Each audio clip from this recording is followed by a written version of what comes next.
Hello and welcome back to my channel. My name is Vanessa. If you're new here, hi, how are you? I like to talk about books. Today I'm gonna just be talking about some of the books I've read in the first half of this year and what I think of them so far. A lot of people usually do a tag for this type of video, but I'm just the most unprepared person, so I'm just mainly going to be doing like a mid-year check-in type of video. And I thought I would talk to you about my most disappointing reads in the first half of the year, my biggest surprises, and also my favourite books, or books that I've added to my favourites of all time. Although first I did want to just generally give you an overview of how my reading year is going so far. So in the first half of this year I have read 32 books, which for me is quite an achievement. If I stick with this trajectory, this year will probably be the year that I read the second most books that I've ever read in a year. The most books that I've ever read in a year was last year, and that is mainly down to the pandemic, and this year is also influenced in the same way. I'm working from home, so I'm reading in my breaks. I'm not commuting, so that's more time for me to read during the day, and there's also nothing or not a lot for me to do after work. Can't really go outside, couldn't go to the shops and stuff, so all I had to do was read. So that's mainly how I'm getting to read more than I ever have before. This year I've done a lot of refining of the taste that I have in books. It's strange because I'm finding that I enjoy a lot more middle grade and I enjoy a lot more new adult than young adult at the moment. I think I've just read young adult to death, if I'm honest, and I'm reading the same things over and over, and it's nice to have a change by dipping into middle grade and new adult. I have read a couple of adult books this year and I've not particularly enjoyed them. I'm not going to talk about them really because they're books that I generally just give 3 stars to. They don't wow me and they don't really shock me that much. I've read books in almost every genre. I've read a lot of crime this year, but again they're falling into the 3 stars area, apart from the one YA crime book which I read, A Good Girl's Guide to Murder. I thought that was fabulous. I gave that 5 out of 5 stars, and that was because that was something different to any crime book I've ever read before. I'm also trying to really cut down on my TBR. I'm actually 50 books less now than what I was at the start of the year, and I'm hoping to continue that because this many books is just too much. But I do now have about 1 shelf worth of space completely free, which I'm very, very happy with. But yes, my reading taste is changing slightly, and the books that I've read this year have definitely influenced that. I don't think I've read a bad book actually, apart from The Devouring Grey. The rest of the books that I've read this year have been great, so picking out my most disappointing books was hard because even though they're books that I do like, I still found them to be not what I was expecting in their execution before I was going to go into them. So starting with the disappointing books themselves, I have 2. And even though I'm saying that they're disappointing, I did still really enjoy them and I've kept them because I want to reread them. But they're disappointing to me because I did expect that I would enjoy them more after knowing what the plot was about and having the expectations that I did. So the first book that I'm going to talk about is Ruin and Rising, which is the final book in the Grisha trilogy. I'm going to start off saying I absolutely adore this cover. This was gifted to me by Rebecca from Rebecca Reads. Please go over and subscribe to her channel if you haven't already done so. She is just the kindest friend that I could ever possibly have. She's like my soul sister. I love her. Anyway, I wanted this cover because it matches my other covers. I'm not such a fan of the new mass market paperback. I love that this matches the Grisha colours, which is why I wanted them. Ruin and Rising, I'd heard a lot of disappointing things about this book before going into it, and I knew not to expect that this final book would live up to the first book. I'm with the majority where I think that the first book is the best book in the trilogy. The second book dips quite a bit and the third one has a satisfying ending but doesn't really deliver anything new or wow you. And I think that was the issue that I had with this book is, in the last book in a trilogy you expect to pull out all the stops and give you this action-filled revealing, there's twists, there's turns, and you find out things about the characters which definitely put to bed a lot of the, not plot holes, but they tie the twists together of the plot that have been weaved throughout the series into this big finale arc type of scenario, and I didn't really feel like that with this. I felt it was definitely anticlimactic, but it was a satisfying ending to the series. But I didn't want a satisfying ending to the series. I wanted a fantastic end to the series, which unfortunately I didn't get. Still a fantastic book, and I'm happy with the way that it ended. I just wish that this book had done a little bit more. I know Leigh Bardugo is more than capable of delivering excellent action-packed books with plenty of twists and turns, and I just didn't get that from Ruin and Rising, unfortunately. So that was my first disappointing read. The second disappointing read I'm going to talk about breaks my heart, honestly, because I did rate this 4 stars, but I thought that this was going to be one of my favourite books of all time, and it's not up there at all, and that is Sorcery of Thorns by Margaret Rogerson. This was my first Margaret Rogerson read, and I didn't really know what to expect, but I do really enjoy her writing style. I think that she's got a fantastic writing style. It's very lyrical, and the world building is beautiful, and that's what I was looking for in this book. So I did get that in a sense. However, I found this book boring. This is actually a very, very lengthy read. The plot sounds amazing, her writing style is fantastic, but I was bored reading this. I felt like it was repetitive. I liked the characters, but I wasn't attached to them. There was something missing from this book, and I just don't know what that is. Sorcery of Thorns is a standalone book, and the main character lives in a world where books are magic. Books are dangerous and locked in libraries away from wizards, because wizards can use these books to get like a serious amount, like a dangerous amount of power. So there's different levels of book. Like a level 1 book has very like low level spells in, but a level 7 book is like an extremely powerful book that has the ability to become like a fully formed monster in itself. And the main character is an apprentice in one of these libraries in which these books are locked away. However, she is accused of a serious crime which she did not commit, and she's being tried for it in the main city. She does end up in the company of a wizard who was like a dark wizard, like a death wizard is kind of like his thing. It's their sort of like journey to figuring out what the true is. It's not exactly enemies to lovers, but the main character and her companion, he's called Nathaniel Thorn, hence Sorcery of Thorns. They shouldn't really like, you know, like each other or work together. So it had all of my favourite tropes in YA. The world was dark but light and whimsical at the same time. Very fairy tale like. The magic was a system that I loved. The characters were okay, but I don't know, there was just something seriously lacking in this book. Maybe it was me. I don't know. Maybe it was me at the time. I know I'm not the only one that feels this, because I have spoken to a few people as well who said that this book had every ingredient for what should have been the perfect book for me, and it just didn't deliver. I'm so disappointed. Really disappointed. Still enjoyed it and would reread it, hence why I've still got it. So the next books I'm going to talk about are the books that surprised me the most this year. I was not expecting to like them as much as I did, kind of like the opposite of how I was disappointed with these 2 books. I went in with like middle expectations and came out absolutely loving these books. So the first one is a book that I'd been putting off for a long time, but also took me so long to read. I actually was reading this for on and off for about 2 months, and that is Six of Crows by Leigh Bardugo, again by the same author of Ruin and Rising, and I say that I know she can write these amazing stories because I have read this one now.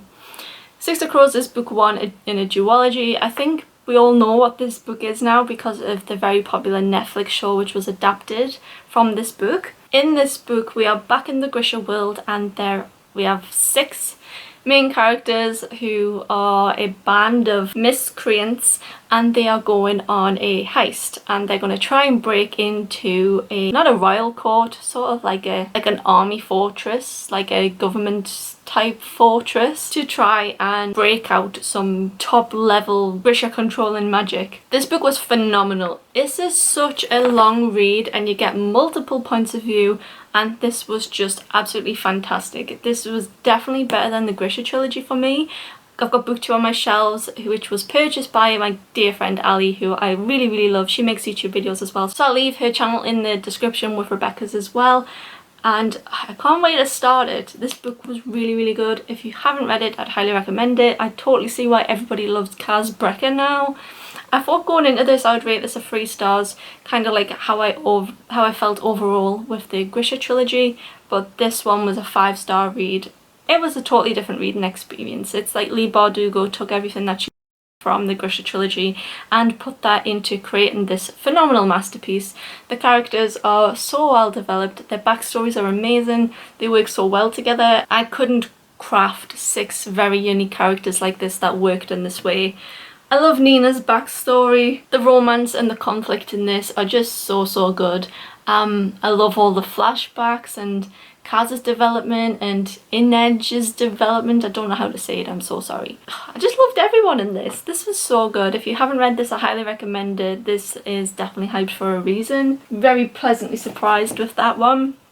The second one is The Wrath and the Dawn, which was another 5-star read for me. I read a lot of retellings, so I wasn't sure what to expect from this one because I've read a lot of retellings over the years, and the retellings that I used to read 5 and 6 years ago I enjoyed a lot more than the retellings that I've been reading in the past year or so. In the past year or so I've not really enjoyed retellings because I've been reading the likes of Curse, So Dark and Lonely and A Coat of Thorns and Roses, which are both Beauty and the Beast retellings, nothing to do with this however, and I didn't enjoy them like I used to enjoy the likes of Cinder and the Lunar Chronicles back in the day. So I thought that I was past my retelling phase, but honestly, this was so good.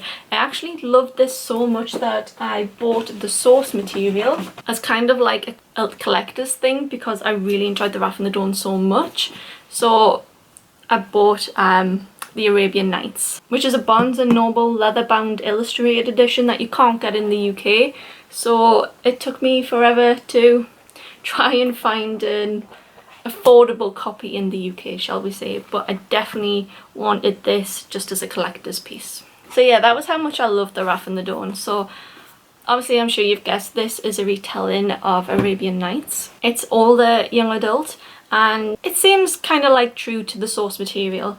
So in this we have, I'm going to butcher this, Shahzad, and she is a 16-year-old girl who puts herself forward to become the Caliph's new wife. The Caliph is called Khalid and he is known to be a brutal mass murderer essentially. He takes on hundreds of new wives and they don't see the next day because they are killed by him during the night. Her plan is to go into the palace and tell him the tale of Aladdin in the hopes that he will not be able to stop her story halfway through to kill her and will want to continue to hear her story the next day and the next day so that I can hear the end of the tale. In her mind, she only needs to live a couple of days so that she can get into the prime position for killing him because he has taken her friend as a bride and he did murder her friend and she wants revenge for her friend. For the size of this book, this honestly delivers in what it's trying to accomplish. I love the characters, I love the love triangle, the revenge plot, the world building, how it takes the source material and uses it. Phenomenal read. I really enjoy this. Definitely a staple in my older young adult collection. One of my new favourite reads of all time actually. Is this the best retelling that I've read? Quite possibly. This was epic. Very surprised.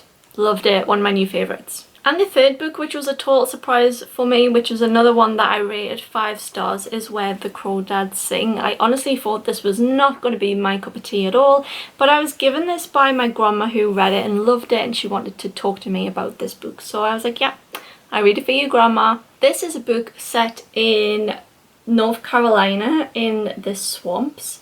And it is set in sort of like the 50s and 60s. The main character grows up isolated, very poor, impoverished, living in the swamps. She's so isolated that she has this upbringing where she hasn't gone to school, her family aren't with her anymore, and everything she learns from like the wilderness around her.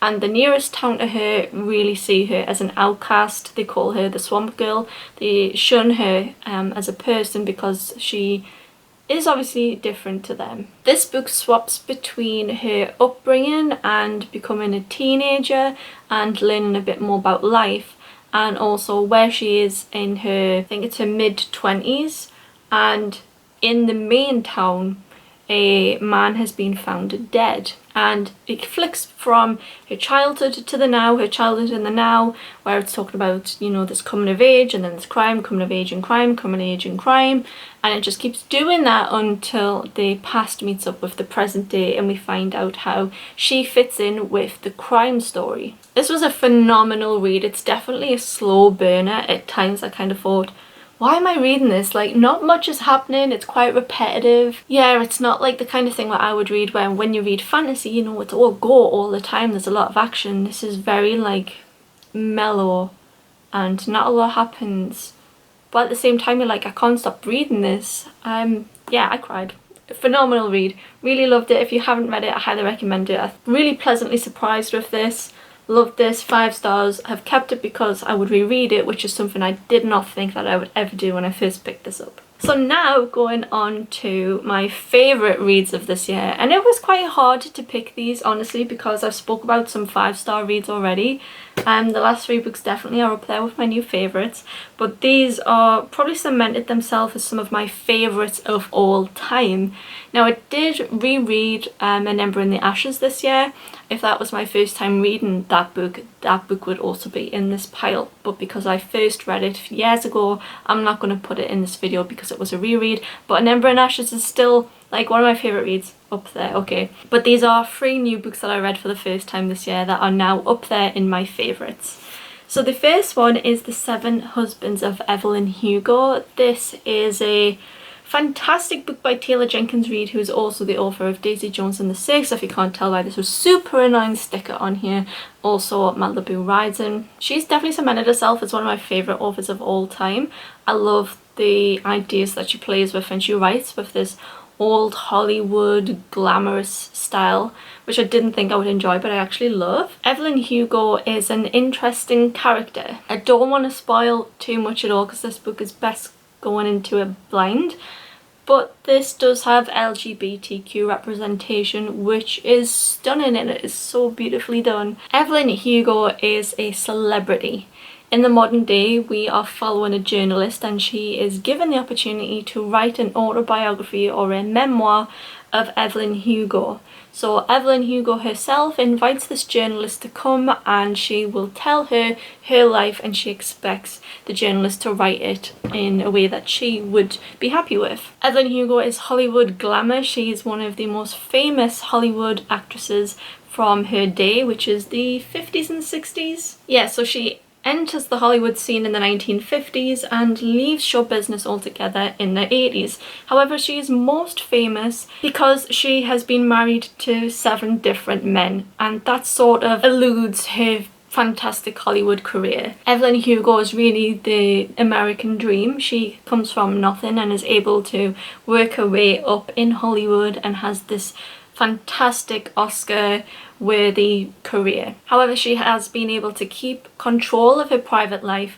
and has really controlled how the media perceive her and the story surrounding why she's been married 7 different times. And she's ready to do a tell-all to this journalist. She feels at this point in her life she's ready to do so. She's such a tragic character.